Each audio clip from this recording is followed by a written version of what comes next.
पहली दफा कई सदियों पहले शंकराचार्य जी आए थे। वो चले थे जब सड़कें नहीं थी, जंगल थे। वो चले थे कन्याकुमारी से कश्मीर तक। ये दूसरे शख्स हैं जिन्होंने यात्रा की है उसी कन्याकुमारी से और कश्मीर पहुंच रहे हैं। को जोड़ना, भारत में जो नफरत पैदा की जा रही है, धर्मों को तोड़ा जा रहा है, हिंदू को अलग, मुसलमान को अलग, सिख को अलग, ईसाई को अलग खड़ा किया जा रहा है। यह गांधी का भारत नहीं था। भारत गांधी का और राम का जो भारत था वो था कि सब हम एक हैं। सब धर्म जो है कितने ही अच्छे हैं, कोई धर्म बुरा नहीं है, इंसान बुरा है, धर्म बुरा नहीं है। और यही यात्रा जो है आज भारत को जोड़ने की कोशिश कर रही है। जो इसके दुश्मन हैं वो भारत के दुश्मन हैं, वो इंसानियत के दुश्मन हैं, वो लोगों के दुश्मन हैं। आज बात नहीं है कि नौकरी मिलेगी या क्या होगा, आज बात है कि भारत बचेगा या नहीं बचेगा। क्या भारत में हम लोग इज्जत से रह सकेंगे या नहीं रह सकेंगे, वो है सवाल। अगर हम भारत कभी मजबूत नहीं होगा। इसलिए मेरी आपसे विनती है कि जो इस जवान ने ये अहद किया, मैं पता नहीं, मैं समझता नहीं हूँ कहाँ से उसने इसको ये हिम्मत दी कि ये चला कि भारत को जोड़े, और इंशाअल्लाह भारत को जोड़ के ही छोड़ोगे, मुझे पूरा यकीन है। और मैं अपनी आंखों से, इससे पहले कि मैं जाऊं, राहुल, मैं देखना चाहता हूँ उस गांधी के हिंदुस्तान को जिसमें हम इज्जत से रह सके, इज्जत से चल सके, इज्जत से हमारी माँ बहनें भाई चल सके, और हम उस भारत को बनाएं जो सबका भारत हो, मजबूत भारत हो। मेरे साथ जोर से नारा मारिए, जय हिंद। हाथ उठा के, हाथ उठा के, जय हिंद, जय हिंद। भारत जोड़ो यात्रा जिंदाबाद, जिंदाबाद, जिंदाबाद। राहुल गांधी जिंदाबाद, जिंदाबाद, जिंदाबाद। जय हिंद। जितने भी झंडे थोड़े से डाउन कर दे ताकि बात है। लाल सिंह, ये नारे मत दो किसी के, प्लीज प्लीज। मैं नारे दूंगा, राहुल गांधी, राहुल गांधी, मैडम सोनिया गांधी, मैडम सोनिया गांधी। आप सबका यहाँ बहुत बहुत स्वागत। रात के समय ठंड में आप सब यहाँ हमारी बात सुनने आए, इसके लिए मैं आप सबको दिल से धन्यवाद करता हूँ।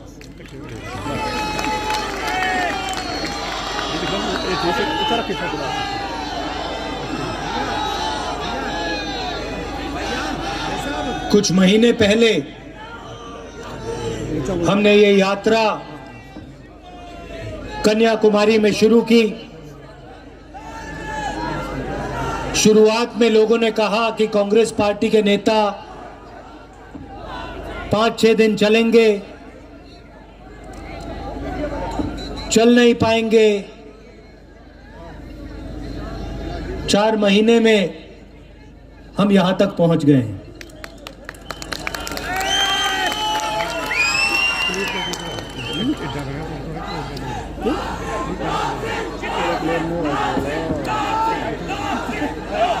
लोग सोचते हैं कि ये यात्रा बड़ी मुश्किल है। 3800 किलोमीटर ठंड में, गर्मी में, बारिश में,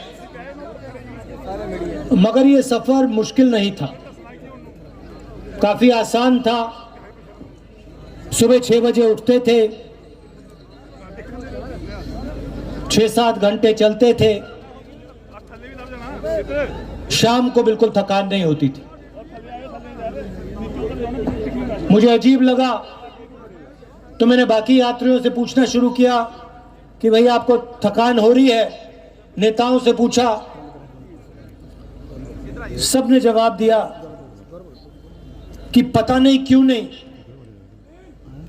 मगर थकान बिल्कुल नहीं होती। 10-15 दिन बाद मैंने इसके बारे में सोचा कि हो क्या रहा है। 25 किलोमीटर चल रहे हैं, गर्मी में टूटी हुई सड़कों पे लोग गिर रहे हैं, मगर थकान किसी को नहीं हो रही।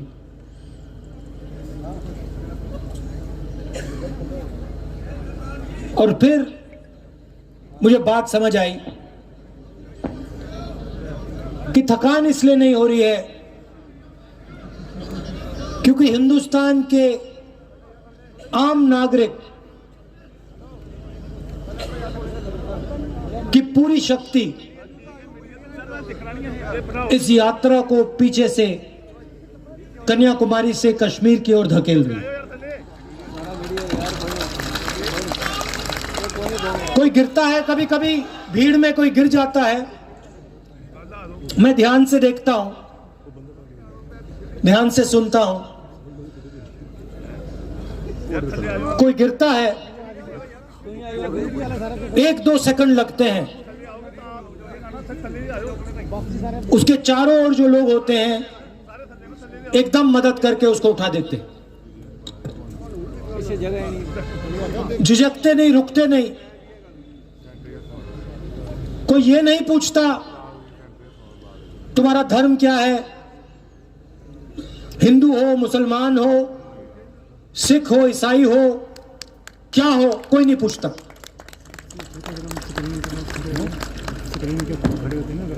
जात कोई नहीं पूछता।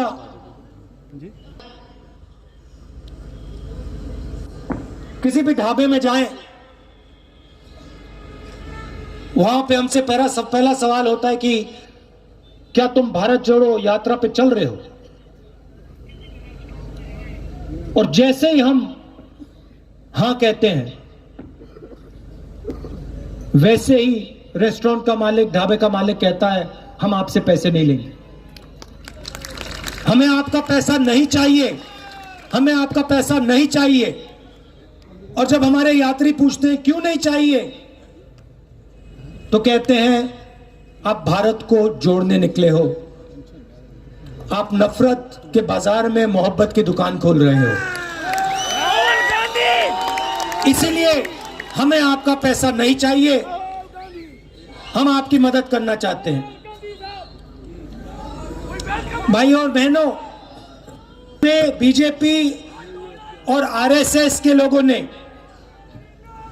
नफरत फैलाई है। मैं पहले सोचता था कि जो नफरत फैलाई है ये गहरी है, मगर आप में से कोई कन्याकुमारी से जम्मू कश्मीर तक नहीं चला। मैं चला हूं।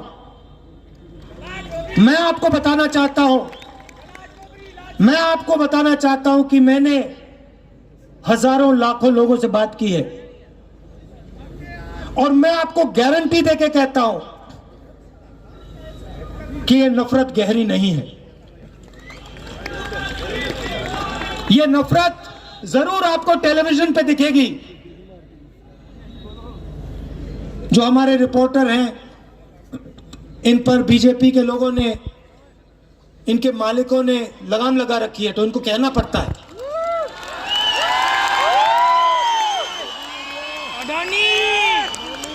देखो, आपको इनके चेहरे दिख नहीं रहे, मगर ये मुस्कुरा रहे हैं सब।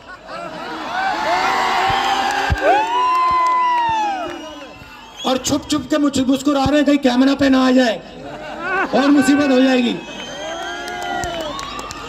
मगर ये बात समझते हैं। ये मेरे पास आए, हर स्टेट में, मजे की बात बताता हूं, हर स्टेट में ये मुझसे मिलते हैं। जब हम स्टेट के अंत में आते हैं, जैसे अभी पंजाब में आए, तो ये सब रिपोर्टर आकर हमारे साथ 10-15 कदम चलते हैं। कल पंजाब के रिपोर्टर चले मेरे साथ, कहते हैं राहुल जी, जो आप स्टेट से हमें कहते हो वो बिल्कुल सच है।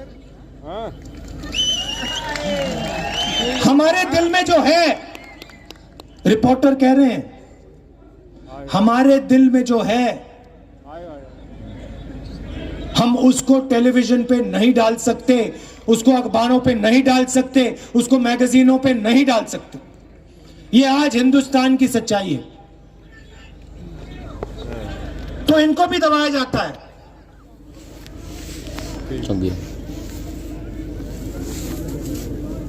किसानों के खिलाफ 3 काले कानून बनाए गए। छोटे व्यापारियों को, स्मॉल और मीडियम साइज बिजनेस वालों को खत्म करने के लिए